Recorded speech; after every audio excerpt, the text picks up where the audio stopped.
শহীদ নূর হোসেন স্মরণে গণতান্ত্রিক ব্যবস্থা পুনঃপ্রতিষ্ঠার দাবিতে বিক্ষোভ মিছিল করার ঘোষণা দিয়েছে আওয়ামী লীগ। পাল্টা গণজমায়েত কর্মসূচি ঘোষণা করেছে বৈষম্য বিরোধী ছাত্র আন্দোলনও। পাল্টাপাল্টি এই কর্মসূচি ঘিরে উদ্বেগ ছড়িয়েছে জনমনে। এমন পরিস্থিতিতে 1 মিনিটের জন্য হলেও আওয়ামী লীগের নেতাকর্মীদের রাস্তায় নামার অনুরোধ জানিয়েছেন বৈষম্য বিরোধী ছাত্র আন্দোলন। কিন্তু কেন এই অনুরোধ সে খবরই জানাচ্ছেন সহকর্মী শেখ ফরিদ। আজকে আপনারা জানেন যে আপা নিধন কর্মসূচি আজকে রয়েছে।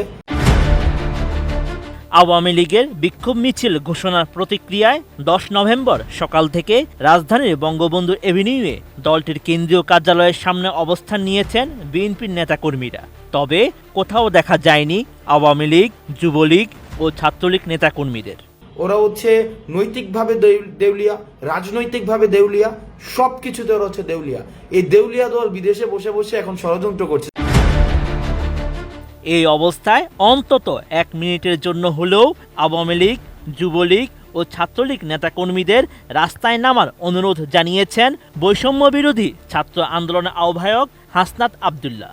10 নভেম্বর নিজের ভেরিফাইড ফেসবুক লাইভে এসে তিনি এই আহ্বান জানান। আজকে 1টা মিনিটের জন্য ভাই একটু দেখা দিয়েন, আপনারা 1টা মিনিটের জন্য দেখা দেন।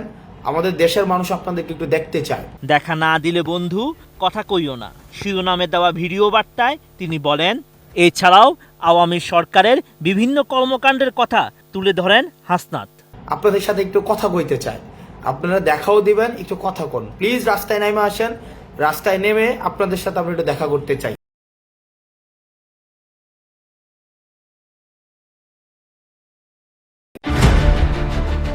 আন্তর্জাতিক অপরাধ আদালতের মামলা নিয়ে মন্তব্য করে বৈষম্য বিরোধী ছাত্র আন্দোলনের এই আহ্বায়ক বলেন, ছাত্রলীগের কেন্দ্রীয় সভাপতি সাদ্দামকে উদ্দেশ্য করেও বক্তব্য রাখেন তিনি।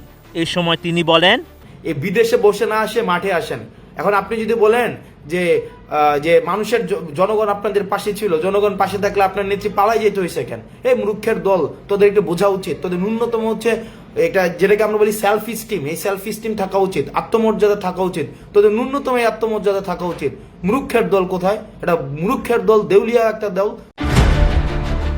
এ সময় আওয়ামী লীগকে বিবর্জিত দল উল্লেখ করে দেশকে বিক্রি করে তারা ক্ষমতায় এসেছে বলে মন্তব্য করেন এই ছাত্রনেতা। এই দলটা মানে কি পরিমাণ চিন্তা করেন, এটা হচ্ছে মানুষ বিবর্জিত একটা দল। মানুষের সাথে এই দলের কোনো ধরনের সম্পৃক্ততা নাই।